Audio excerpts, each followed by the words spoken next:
Hey guys, it's Adam aka Bird, and welcome back again for this week's snapshot. This is 12W41A for Thursday, October 11th. And we've got only a few new features. One major feature, the Anvil, which I'll go into in a sec.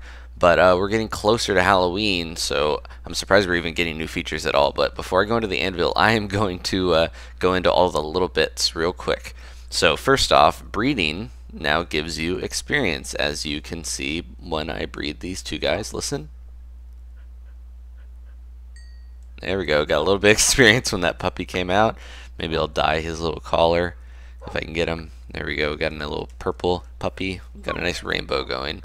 And I'll sit these guys so they don't follow me. So that's just a cool little perk. One thing that's also cool is that in F3 mode, there's a nice bat flying around. If you look all the way to the left under the coordinates, you can see now it shows I'm facing north, east, south, and west. It'll actually show you which direction you're facing if you don't want to judge by the sun, which is also kind of cool. In the options, there's also now, instead of chat settings, it's labeled multiplayer settings, and the only multiplayer setting so far is just to turn a cape on and off if you have a Minecon cape or what have you. But that's still cool that they're going to add that type of stuff. So if you don't want to have an ostentatious cape on, then you can have that. They've improved the beacon so that is, in their words, less intrusive. It just seems like it works a little better and isn't dim like we had problems with in the last snapshot. Level up sounds, that annoying level up sound that no one seemed to like, that now only plays on every 5 levels. So it's actually not as loud either, so that's nice. They toned that down a lot, and it's only every 5 levels, so that's good. NBT tags, I talked about those last week. Map makers can actually use those to customize creepers to shorten their fuse or lengthen their fuse and how big their blast radius is.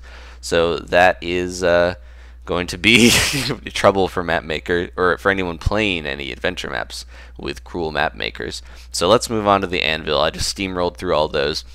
You guys probably want to see about this. Now this is the Anvil right here.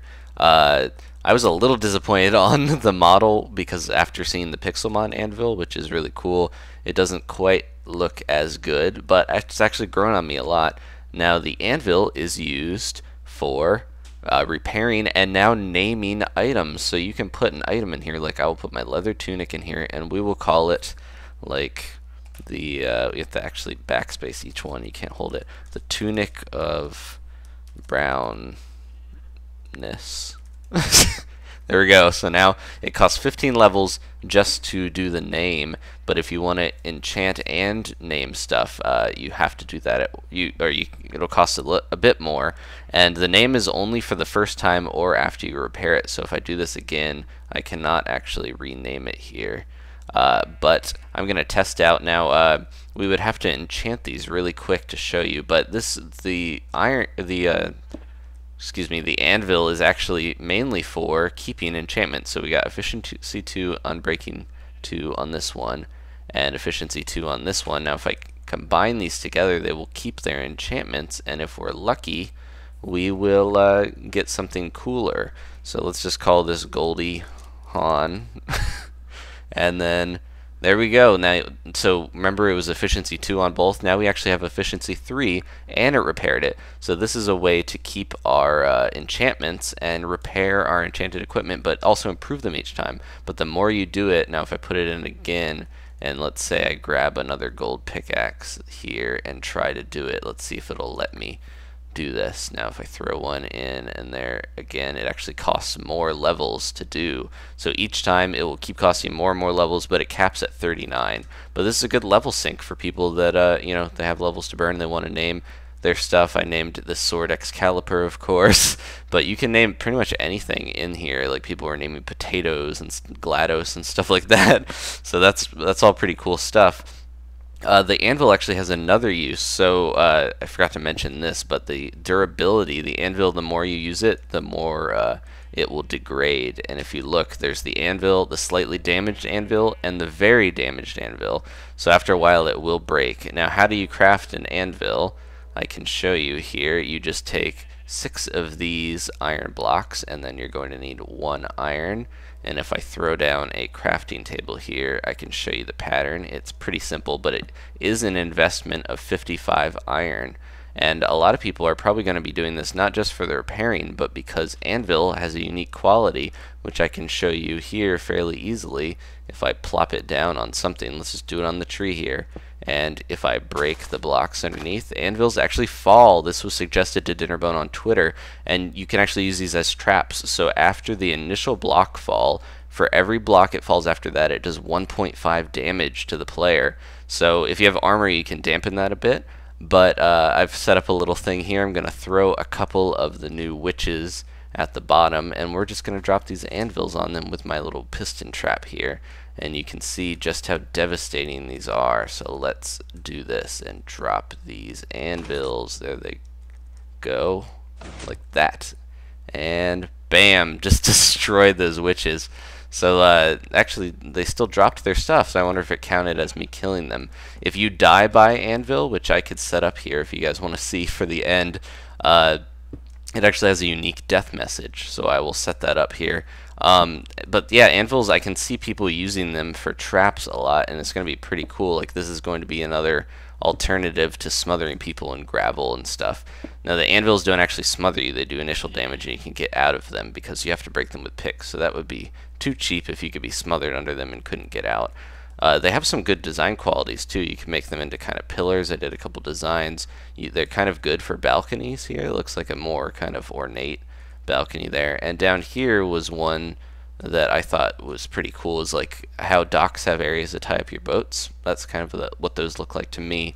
So yeah, the anvils have a lot of qualities. I'm actually going to show you this over here in a second. I have a separate clip, but I have figured out with the help of Reddit to launch the anvils, because right now you can't push them with pistons because Dinnerbone wants to avoid duping glitches, but there is a way to launch them, and I'll show you in just a sec. I think that is mostly all there is to this update here before we show the launching. But one last thing, if you hold F3 and you push H, you can see the durability, and you can see my sword has actually taken a bit of durability. That's the official durability number of diamond swords, 1561, and I can look at like the durability of other stuff, see how low the durability is for Goldie Hawn over here. But that's a useful way in game that you can actually see the durability of your stuff. It's just F3 plus H to get all that stuff. And that is pretty much it. So I will just cut here and we'll go show the anvil launching cannon. Alright, you can't push anvils with pistons, but you can have them fall. So we're going to use this nice little design I found on Reddit, and we're going to try to launch this anvil and see if we can get it to go here. There it goes. Bam. Let's see if we can find it. It flew pretty far, and it's hard to aim these things, so I doubt this would be a viable weapon. It has to really hit you directly, I believe, to actually do any of the damage. But anvils are still pretty deadly nonetheless. I do not, unless it fell down here, I don't see it anywhere. Yeah. Not sure where it went. It might have glitched through some blocks or something since it was flying. But that's still pretty cool. I'll do one more for you guys. Okay, thanks again to Scarab Beetle 101 on Reddit. This is a pretty simple design. It's 4 and then 5 repeaters, and you just space them as long as they go, and it will perfectly drop the anvil when the TNT detonates. Let's watch this one more time. There it goes. Pretty awesome. Alright, thanks for watching, guys. Leave a like if you enjoyed this. I've got a few other videos I can just mention real quick. I put up another Minecraft theater today, is The Legend of Sir Dredgery, the Bravest of Knights, and if you want to check that out, it's something I worked on for a long time, and I think it turned out pretty funny. Just a little snippet. Dredgery was raised by wild cats, if you can believe it. And also, I'm playing Resident Evil with Zach Scott and Ashley Scott, and that has been really fun too, so check that out if you have the time and you're bored. You know, whatever, it's a lot of fun. So thanks for watching, guys. I really appreciate you guys tuning in every week, and I will see you next time. Goodbye. Goodbye, guys.